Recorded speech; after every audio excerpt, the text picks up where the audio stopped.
Olá, sou o pastor Valmir, sejam todos muito bem-vindos ao nosso Living Hope Ministry Estudos Teológicos.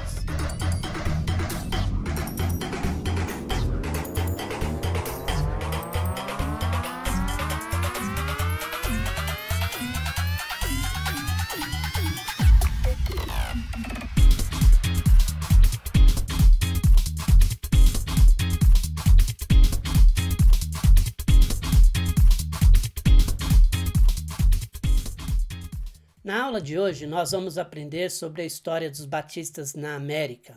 Até aqui, nós já estudamos as teorias sobre a origem dos batistas.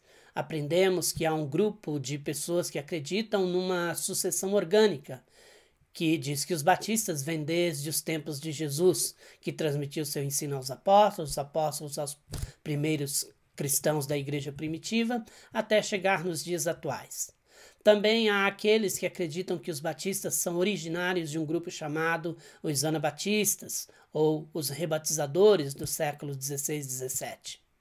Mas nós aprendemos que a teoria mais, digamos assim, consistente é aquela que afirma que a origem dos batistas vem de um grupo chamado os separatistas, ou seja, os separatistas ingleses, um grupo de irmãos que discordavam da ideia da igreja estar associada ao Estado e que entendiam que uma reforma protestante ou até mesmo uma tentativa de purificar a igreja, ela não era suficiente.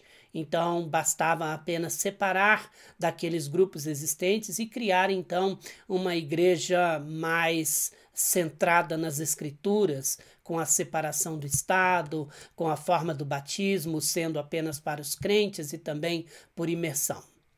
Nós aprendemos que dentre esse grupo de separatistas houve um grupo de irmãos que se separaram de uma igreja sobre a qual o líder era John Smith.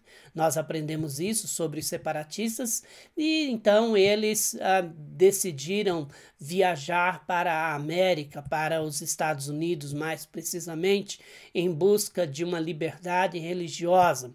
A ideia era deixar a Inglaterra, onde havia uma grande perseguição a todos aqueles que discordavam da ideia do rei de manter a igreja sob a tutela do Estado, e então eles decidiram fugir também dessa perseguição, vindo para a América com a ideia de construir um novo mundo, e não só um novo mundo, mas de construir uma religião separada do Estado. E assim aconteceu por volta do ano, não por volta, mas no ano de 1620, no mês de agosto, esse grupo de irmãos, eles embarcaram rumo aos Estados Unidos, deixando lá a Inglaterra, vindo para os Estados Unidos. Uma viagem longa de barco, uma viagem que durou aproximadamente 66, 67 dias, desde a sua saída da Inglaterra até a chegada aqui nos Estados Unidos. Esse grupo era um grupo separatistas, como nós aprendemos. Então, eles vieram para os Estados Unidos com esse objetivo de estabelecer uma igreja completamente livre do Estado, da tutela do Estado. Passado algum tempo que esses irmãos chegaram aqui nos Estados Unidos, mais precisamente em Massachusetts, onde eles se estabeleceram, onde eles começaram a criar a sua comunidade, a estabelecer também o seu culto, a sua liberdade religiosa. E anos depois, um homem chamado Roger Williams, ou Roger Williams, como você preferir, ele decide também embarcar para a América com sua esposa. Durante essa viagem, ele dedicou todo o tempo aos estudos das Escrituras e aquilo que ele havia aprendido com os puritanos. Esse homem, ele era um puritano, a sua esposa era filha de puritano. Então, ele decidiu, durante todo aquele tempo de viagem, aprofundar os seus estudos do Novo Testamento com a teologia puritana, com a ideia dos puritanos de purificar a igreja, mas mantendo ainda a igreja ligada ao Estado.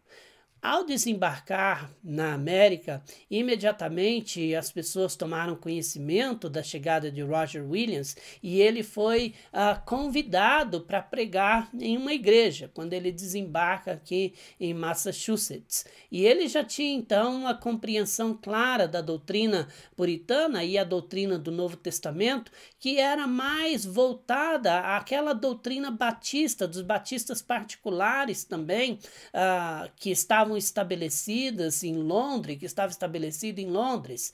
E esse irmão, então, com esse entendimento, ele vem com esse objetivo de ajudar os irmãos que estavam aqui a estabelecer a igreja batista com os fundamentos doutrinários que eles acreditavam.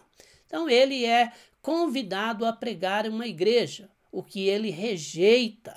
Ele rejeita porque ele toma conhecimento de que essa igreja, uma igreja localizada em Boston, era uma igreja que não estava separada do Estado, mas que estava ainda debaixo da tutela do Estado e que aceitava as orientações do Estado em como dirigir a forma de culto, em como realizar o batismo. E Roger Williams, ele discordava completamente disso. Então ele rejeitou esse convite, ele não aceitou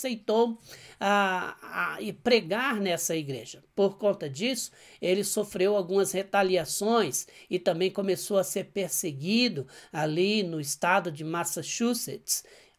Diante dessa perseguição, ele, a sua esposa e um grupo de irmãos decidem mudar-se para Rhode Island, um estado bem pequeno em tamanho aqui nos Estados Unidos, mas ele decide mudar-se para lá com a sua esposa, porque se ele permanecesse em Massachusetts, ele seria deportado, ele seria mandado de volta para a Inglaterra, e não estava nos planos de Roger Williams mudar-se de volta para a Inglaterra.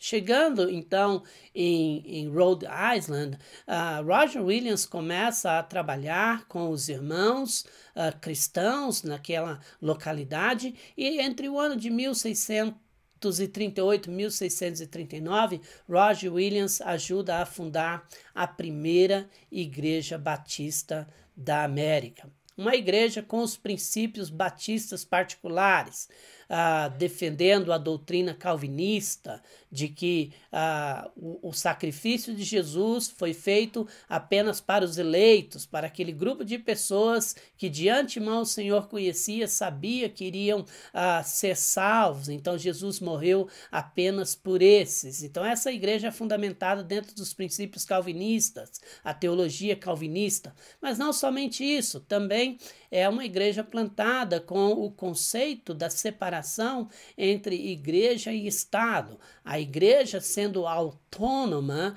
a igreja sendo ela mesma responsável por levantar os seus líderes, por escolher os seus pastores, e a igreja sendo, então, responsável pela sua declaração doutrinária. Roger Williams, junto com esses irmãos, fundam, então, o que é conhecido como a primeira igreja batista na América, que vocês podem ver a foto aí de background, a foto aí de fundo. Então, ele adota essa teologia dos batistas particulares.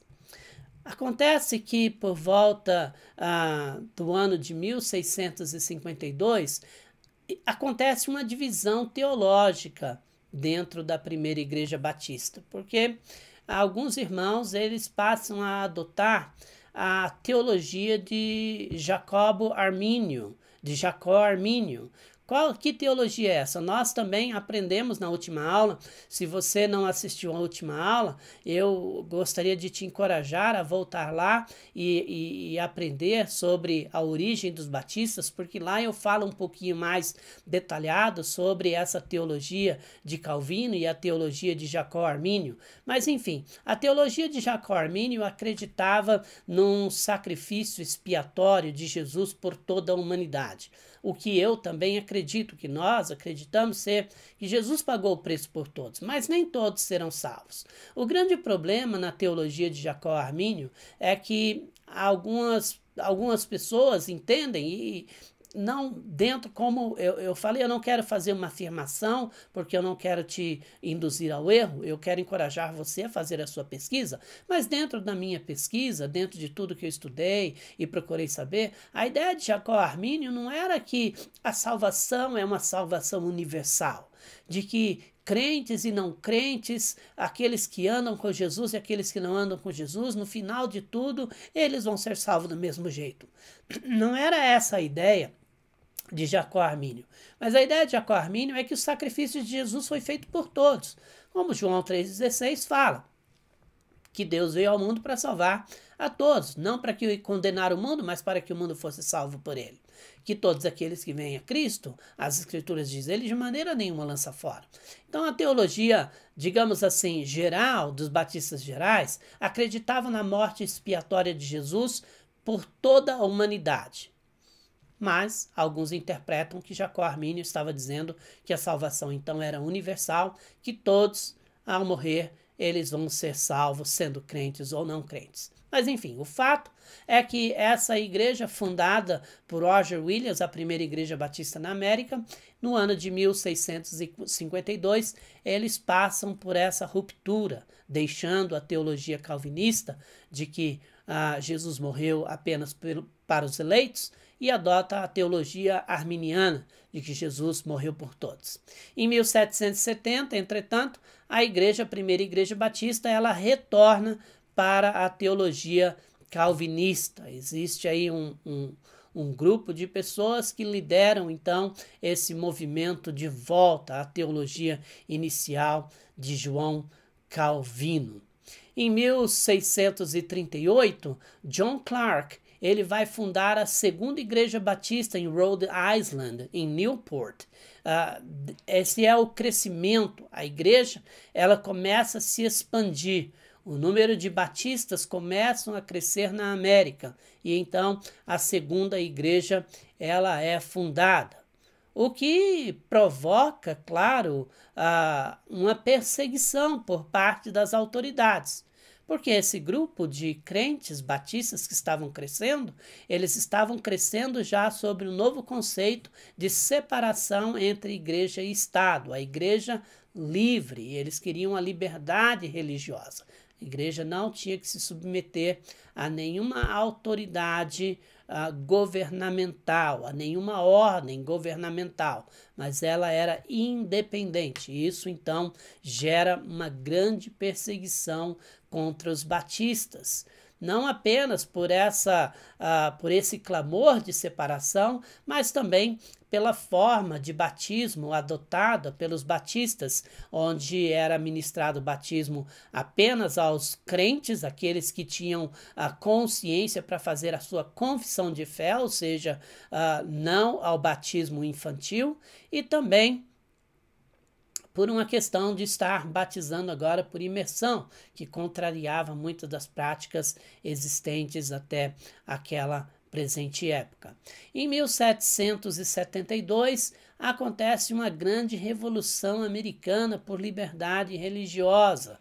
Líderes religiosos, teólogos, eles então começam um grande movimento nos Estados Unidos em busca dessa liberdade religiosa. E enquanto isso, a igreja ela vai crescendo. Enquanto isso, a igreja ela vai se expandindo. O número de irmãos começam a crescer consideravelmente e isso se espalha para todos os segmentos da sociedade. E em 1777 nasce a primeira igreja afro-americana. Durante esse período já havia uma grande luta também pela questão da escravidão, pela liberdade, pelo cancelamento dessa ideia de escravidão. Muitos líderes religiosos estavam levantando-se, pregando contra a união da igreja e do Estado, mas também contra a questão da escravatura, da escravidão. Líderes batistas se levantaram contra isso e em 1777, então, nasce essa primeira igreja afro-americana no estado da Geórgia, uma igreja como é conhecida nos Estados Unidos, The Black Church. Eu tive o privilégio de participar de alguns cultos nessas igrejas e fui muito abençoado. É um estilo totalmente pessoal, particular, que edifica todos aqueles que podem participar. Então, nasce a primeira igreja batista afro-americana no estado da Geórgia. Em 1833, o governo americano então estabelece em sua Constituição a separação da igreja e do Estado. A partir desse momento, século XIX, século XX, a expansão e o crescimento dos batistas, eles se espalham por todos os estados da América do Norte, o número passando de 70 mil para 700 mil batistas durante o século XIX, começo do século XX. Então, é um número crescente que se espalhou e que depois vai começar, então, a enviar missionários também para todo o mundo, inclusive para o Brasil, que será o tema da nossa próxima aula, na nossa próxima Escola Bíblica Dominical. Essa é uma breve cobertura dos batistas na América, de quando eles chegaram, das lutas que eles tiveram, do nascimento da primeira, da segunda igreja batista e do nascimento da primeira igreja batista afro-americana nos Estados Unidos. Também as conquistas que eles tiveram com a separação da igreja do Estado e com a igreja, com a liberdade religiosa fazendo parte da Constituição americana. É uma breve aula, mas uma aula introdutória para que você, através desse ponto, possa também fazer as suas pesquisas e aprender um pouco mais. Que Deus abençoe você. Nos vemos na nossa próxima aula.